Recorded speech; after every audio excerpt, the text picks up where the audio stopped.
वादा करके भूल जाते हो, तुम तो धोखेबाज हो।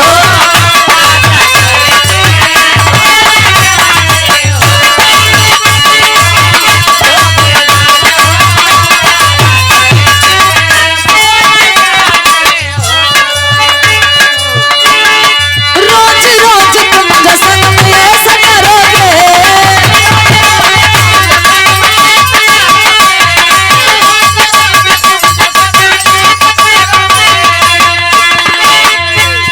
रोज रोज तुम जो सनम ऐसा करोगे, हम जो रूठ जाएंगे तो आहे भरोगे। तुम भी बड़ी चालाक हो, मुस्कुरा के दिल लगाती हो। तुम भी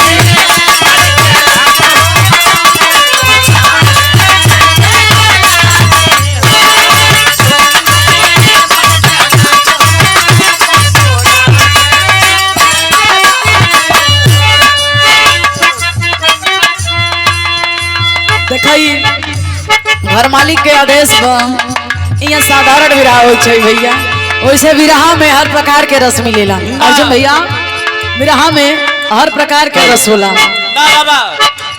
बड़ा सुंदर विराह हिंदुस्तान के जवान अपने देश के लिए अपनी जान की बाजी लगा देते हैं, लेकिन एक परिवार बिछड़ा फिर से मिला। बड़ी अच्छी कहानी बिरहा, बड़ा अच्छा लोग सुनला, बड़ी अच्छी अच्छी बात। अच्छा हमारे माई बहनी सब गायब हो गई का, ऐसे पूरी किया होता है। अच्छा ये लोग रहते तब गाँव में ज्यादा आनंद आवत है। ए भैया बड़ा सुंदर भाव सुने के मिलल। हमरे कुछ गार्जियन बैठल उन बिरहा सुने खातिर, एक बढ़िया बिरहा हो जाई और घर मालिक के आदेश फुहर बतर यहाँ गाना नहीं हुई। हम ऐसा दो चार लाइन गीत गावत बानी जो हमारे पुरनिया दादा लोग यहाँ बैठल हुन। फरमाइश बा, फरमाइश पे गीत होके चलते बाटे, लटका झटका और फटका। पुरान चीज बा, दादा पुरनिया लोगन के जमाना के गीत भाई में अश्लील शब्द ना मिली, लेकिन रसील भरपूर रही। पहले के जमाना में अश्लील ना रहे, रसील जरूर रहे, लेकिन अब के जमाना में अब का होता सुरेश भैया, अश्लील हो गए, अब पूरा के पूरा अश्लील हो गए हो। लेकिन हम चाहत बनी एक आग दो लाइन हो जाए, उसके बाद जितना लोग खा चुकल हुआ प्रेम से कुर्सी पे आगे आके भर दाई कुर्सी। एक बिरहा ऐसा हम सुनाई, ठंडी में पसीना निकली। हाँ ये ठंडी में पसीना निकाला, लेकिन ये कुर्सी भर जाई तब। जितना भाई पीछे बैठल हो हम निवेदन करब, पीछे टेंट नहीं भगवो टेंट नहीं, एक काम कर आप लोग आगे तनी से आ जा, देख के एनर्जी मिलत हो। आप लोग बैठल अब लगी कि हाँ लोग सुनत हुआ, अब इतना पीछे बैठल हुआ समझ में नहीं याद हुआ। इधर वाले तो ठीक हुआ, आप लोग ठीक हुआ, लेकिन ये कुर्सी के जो खाली वे के भर दा लोग।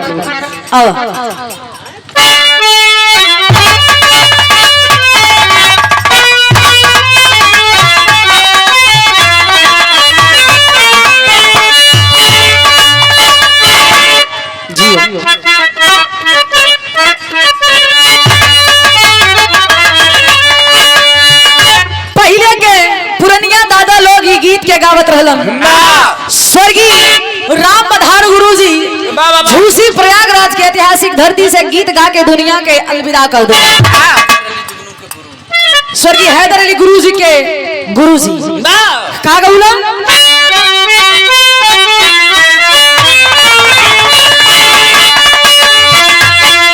कहीं अरे राम झकोरा मारई झूलनी, अरे राम झकोरा मारई झूलनी, साड़ी लहराई ओ झकोरा मारई झूलनी।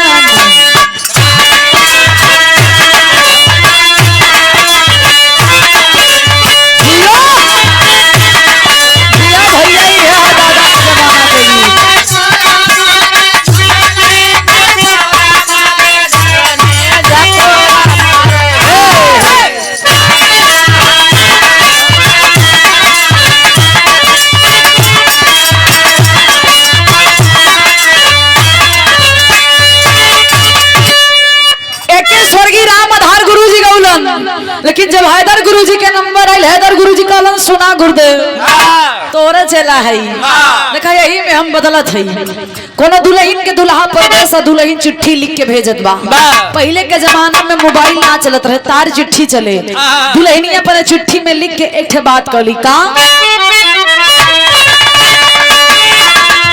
कहीं मोरा पिया परदेसिया हर मोरा दुल्हा परदेसिया हर लावट के नाही आए पिया परदेसिया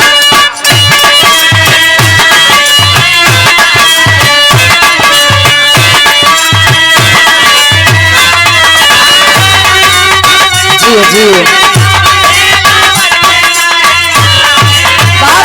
परदेसिया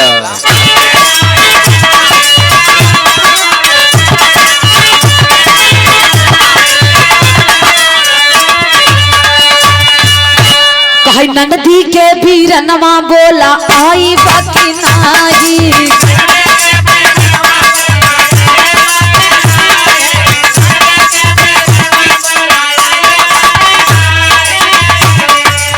हिया कई तो पनिया बुझाई बाकी नाही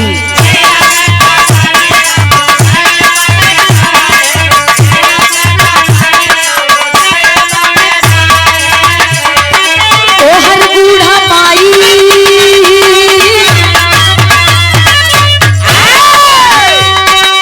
तोहर बूढ़ा माई दिहनी बहुत काले सोली कली पिया परदेस होली कली गोरी पतिया राजा परदेस होली कली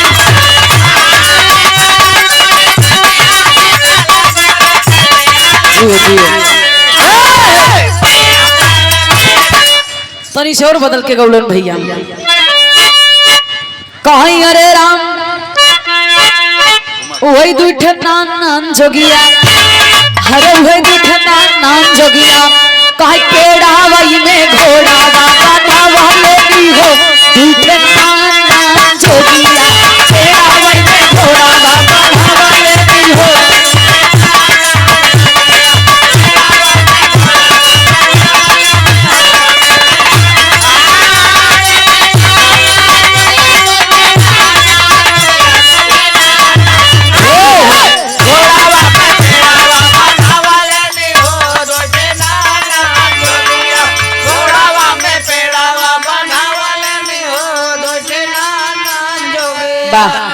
भैया पीएचडी कई खाए हैं कौन स्कूल में करे भैया आनी बाड़ी में पीएचडी में होता है पागल कहीं के हम कहा थे पेड़वई में घोड़वा बनौले हो दूठे नान नान जोगिया ई कहा था घोड़वई में पेड़वा बनौले हो दूठे नान नान जोगिया धन्य हो देवता कौन स्कूल में पढ़े रहा कंपोजिट विद्यालय में वाह साबो शेर आजकल आधा लड़का वही में जाते हैं पढ़े वैसे सरकार स्कूल बंद कर दे बा स्कूल के जगह कंपोजिट लिखवाई दे को तो मौरी रास्ता भटक गए हैं बच्चे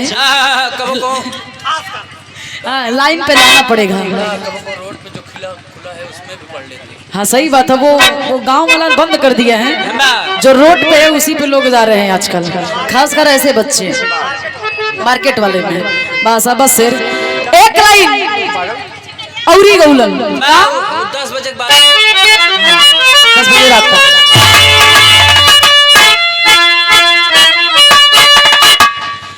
स्वर्गीय दादा राम कैलाश गुरुजी बिरहा जगत के कुंवर कन्हैया कहे जाने वाले बिरहा में जिनका एक अलग अंदाज अलग छाप था दादा गौलन एक लाइन कैसे भैया क्या बात है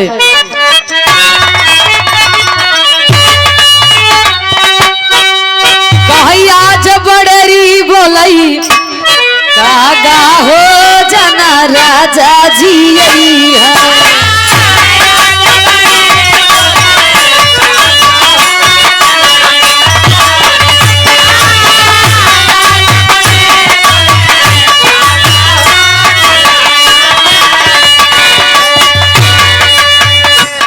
दुल्हन के दुल्हा परदेस बा दुल्हन का हैरतिया में हमरे नींद नहीं आवत रहा सजवाई से मोर मना सजवाई से मोर मना लागा हो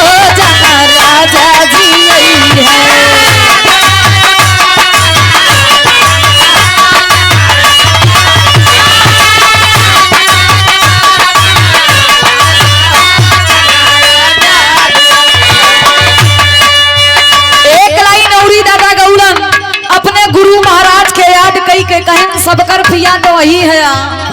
हमसे कवन गलती भई बा, हमार कवन गलती बा जोन हमरा से नाराज हुआ। गुरु महाराज के पने मनावत हुवन के दादा राम कैलाश कैसे भैया कहीं आए है। समझे वाले कुछ और ही समझे, लेकिन आत्मा रूपी दुल्हन परमात्मा रूपी दुल्हा से कहा था। आदरणीय सम्मानी श्री लाल बहादुर राज बहादुर मुर्रा के ऐतिहासिक धरती से हमारे गार्जियन हैं। आपके द्वारा 100 रुपए का आशीर्वाद, बहुत बहुत प्रणाम, आशीर्वाद की प्रतीक्षा बा। कहाँ दादा का भैया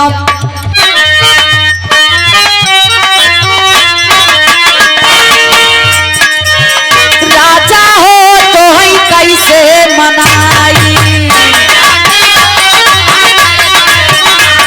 भैया। दादा एक बात और कहा अपने गुरु महाराज से, आई तू हमार राजा है, तू हमार दुल्हा है, तू हमार पिया है, कहिया हमारे याद करबा।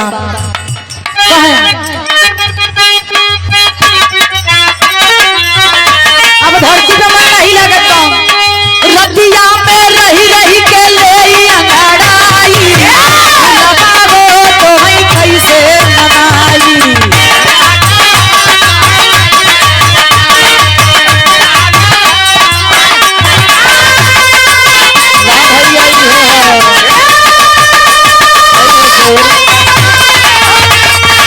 अरे जिया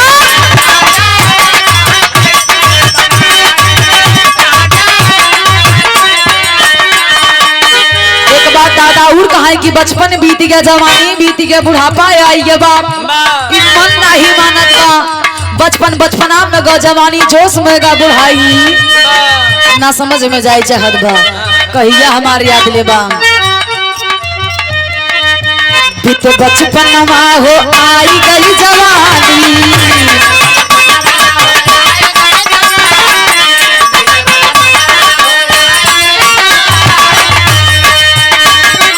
आई गई जवानी भैया, आई गई जवानी।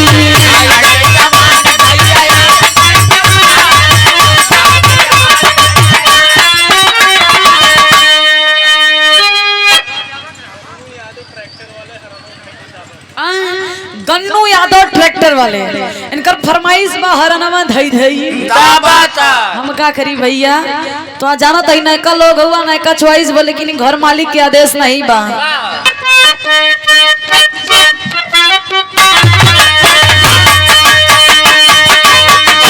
बचपनवा हो आई गई बुढ़ाई,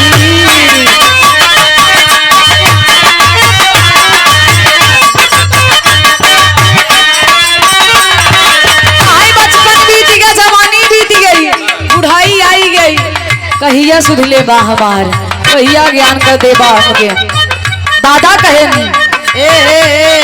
देखा ये है बचपना, इनके सब समझ नहीं बा। ए बाबू हेलो,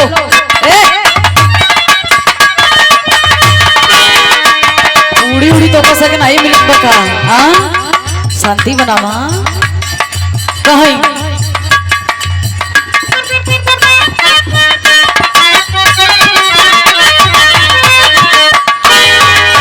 बीत बचपन माघो आई गई जवानी,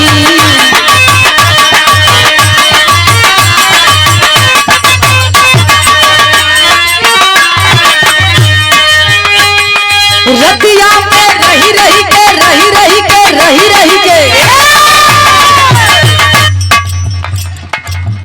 छोटू सेठ नासिक नहीं, यहाँ नहीं है, नासिक में है। अच्छा, उनके नाम से 1000 आप दे दीजिए, 1100। और ये देखिए हमारे गार्जियन हमारे अभिभावक हैं। अच्छा ऑनलाइन है पैसा का, अच्छा आप देंगे। हमारे धर्म के गार्जियन जो नासिक में भी कार्यरत हैं, आपके द्वारा ये हमारे गार्जियन है छोटू सेठ।